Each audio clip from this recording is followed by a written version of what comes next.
In this video, we're going to be talking about how to make compost at your house. When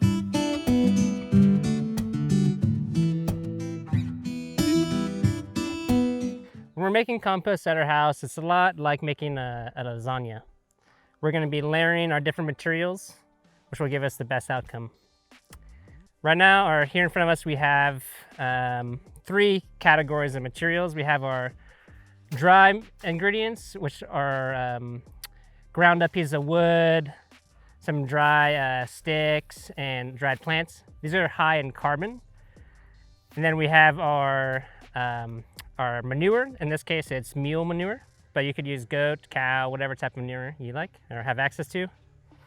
We have cardboard, which is also in the same category as the dry, high carbon materials.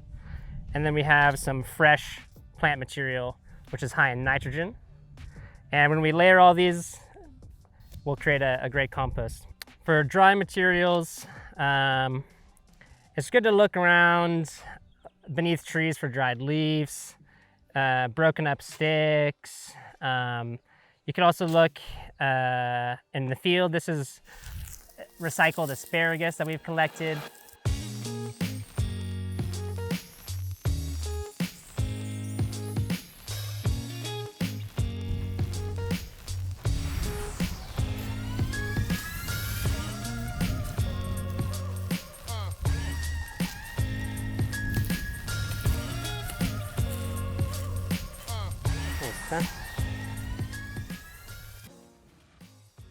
Definitely here with the manures, look in all the ranches. There's a lot of ranches in the area, and just ask them if you can come and collect their manure. Many of them will give it to you for free, gladly, because you'll be doing them a favor of cleaning up their corrals. For our green material, in this case, we're using moringa and also some weeds that we've pulled up here. It's best to have a good variety of materials because what you put into your compost is what you'll get out.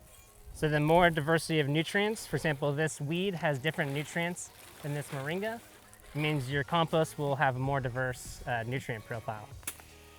Cardboard, this is a good one. You could get this behind a lot of the small tiendas here in town. A lot of the stores will give you cardboard for free. It's a waste product for them. And it's just good to shred it up as much as you can. The black inks and the inks on the non-glossy cardboard are soy-based, so it's fine. They won't affect your compost. And try and remove the staples and the tape from the cardboard. And we want to stack up our layers until we get to about 3 feet high, or around 1 cubic meter of material. This will allow us to have a nice hot compost pile. If we build it any smaller, it won't have the thermal mass to heat up, so we want to maintain around a cubic meter of material. When we're making our compost pile, the moisture level is very important for the decomposition. When we're making it, we want to continuously water. Almost have one person watering while another person is making the layers. When we're done making our layers, we want to take a handful of material and squeeze it hard, and we only want to have about 3 or 4 or 5 drops of water come out. Similar to how when you would squeeze a damp sponge, just a little bit of water coming out, not a saturated sponge.